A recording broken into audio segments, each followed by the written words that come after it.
कि हमें टीवी पे ऐड आ रहा है और स्टेफ्री विस्पर हम देख रहे हैं और इसको यूज कर रही हैं, तो हम भी इसको इस्तेमाल करें।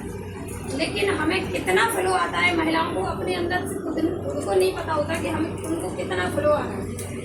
तो फ्लो का कैसे पता चलता है? जब हम सैनिटरी नैपकिन का इस्तेमाल करते हैं और सैनिटरी नैपकिन पे लिखा होता है कि हम कौन से फ्लो का इस्तेमाल कर रहे हैं। अपने यहाँ सैनिटरी पैड है वो आप मुझे देखें, तो उस पैड के ऊपर ही लिखा रहता है कि इसके मतलब इसका कितना फ्लो है। तो पैड के ऊपर लिखा है। जब उस पैड को महिलाएं इस्तेमाल करती हैं तो उनको पता चल जाता है कि हमारे अंदर बॉडी से कितना फ्लो चल रहा है। शुरुआत के 2 दिन कितना चलता है और उसके 2 दिन कितना चलता है, फिर उसके लास्ट वाले दिन कितना चलता है। तो अपने पास ये, मैं भी मार्केट का प्रोडक्ट मेरे पास नहीं है तो मैं उसके बारे में तो नहीं बता दूँ, लेकिन अपना सैनिटरी पैड है। ये जो पैड तो तीनों ही हैं। कोई भी नया कस्टमर यहाँ आता है तो वो सोचता है कि पैड तीनों ही है, कौन सा भी एक डालें। ऐसे हमें सैनिटरी पैड को नहीं लेना है और ना ही हमें किसी को जानकारी देनी है। जानकारी कैसे देनी है? जब भी हम किसी को बताने गए तो हमें पूछना है कि आप मार्केट का कौन सा सैनिटरी नैपकिन इस्तेमाल करते हैं, तो वो बता देंगे स्टेफ्री है या अल्ट्रा है या रेगुलर।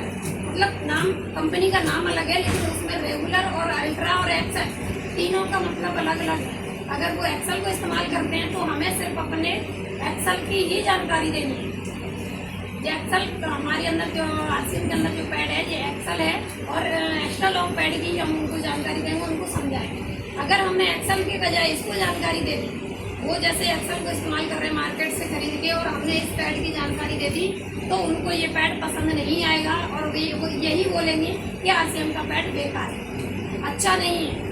तो उस पर तो लिखा है, बस हमें उनको सही जानकारी देनी है। अगर वो कह रही है कि हम रेगुलर को इस्तेमाल करते हैं तब हमें अपने सैनिटरी नैपकिन रेगुलर को जानकारी देनी है। और अगर वो कह रही है कि एक्सेल रेगुलर हमारे लिए दोनों ही काम नहीं करते हैं, हम अल्ट्रा वाला इस्तेमाल करते हैं, तो मार्केट में अल्ट्रा भी मिलता है, तो हमें अपने इस अल्ट्रा की जानकारी देनी है जो 315 mm फ्लो के लिए है। मतलब बहुत ज़्यादा पीरियड आता है उसके लिए। अब ये तीनों पैड इस तरीके से इस्तेमाल करते हैं, उन्हीं के मुंह से हमें पता चल जाता है कि ये कौन से पैड को इस्तेमाल कर रहे हैं, कितना फ्लो इनको आता है।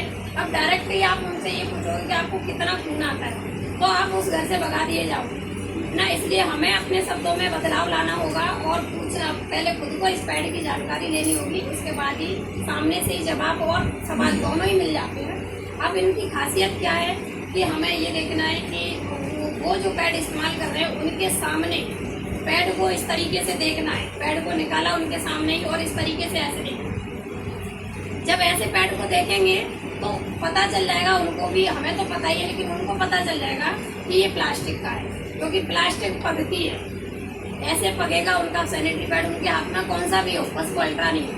एक्सेल का, रेगुलर का, कौन सा भी पैड हो, सारे पैडों का आप डेमो करा देना। मार्केट के मैंने सारे पैडों का डेमो किया है, तो आप ऐसे डेमो करा देना। वो प्लास्टिक का है तो पकेगा, और हमारे पास प्लास्टिक का कोई पैड नहीं है इसलिए वो सीधा फट जाएगा। तो कॉटन का होगा वो फटेगा और प्लास्टिक का होगा वो तनेगा।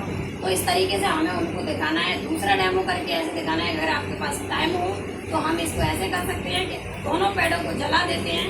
जो प्लास्टिक का होगा वो पिघल जाएगा और जो कॉटन का होगा उसकी राख बन जाएगी। तो इस तरीके से हमें सैनिटरी पैड की जानकारी देनी है। मैं ये चाहूँगा कि हमारी बहनों को बताएं कि आरसीएम हम क्यों करें, आरसीएम से क्या फायदा है।